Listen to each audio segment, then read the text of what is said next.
como yo no dudo de su capacidad, le diré que algo habrá que hacer, porque en los últimos meses, como bien conoce, se han estado produciendo manifestaciones y cortes de tráfico en esa carretera, en la RN 134, una carretera nacional que conecta a través del Valle del Aspe por el Somport, España, con Francia, y esas reivindicaciones que vienen realizando los ciudadanos franceses pues van encaminadas a tratar de impedir ese tráfico de vehículos pesados y, sobre todo, con mercancías peligrosas entre los dos valles.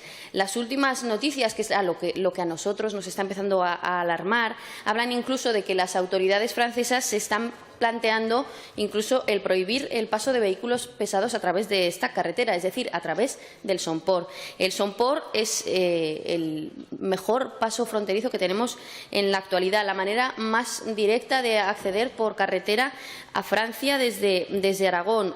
Un túnel, un paso por el que circulan más de 330 camiones diarios, cifras que, en fin, ponen de relieve que es un paso muy importante, por lo cual pues algo habrá que hacer. Entiendo yo que el Gobierno de Aragón algo tiene que hacer. Esos cortes están afectando, usted lo sabe, a transportistas aragoneses y a empresas también aragonesas que continuamente utilizan ese paso fronterizo.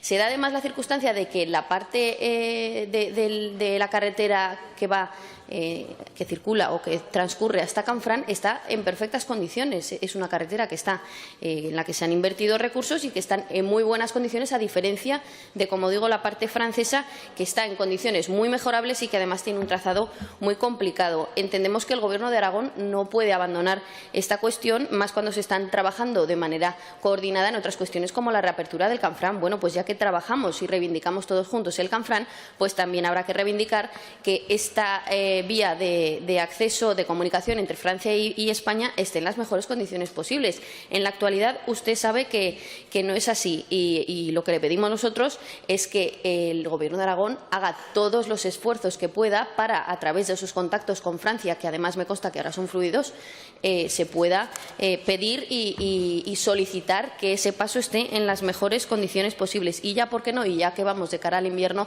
también solicitarles que esos pasos en invierno estén abiertos la mayor parte del tiempo que se pueda por las condiciones meteorológicas, que ya sabemos todos que nos empezaremos a encontrar en cuanto empiece a nevar, con cortes de carretera cada 2 por 3. Y eso es lo que le pedimos y solicitamos que traslade al Gobierno francés, que no dudamos de su capacidad para hacerlo. Nada más y muchas gracias. Señor consejero. Sí, gracias, señor.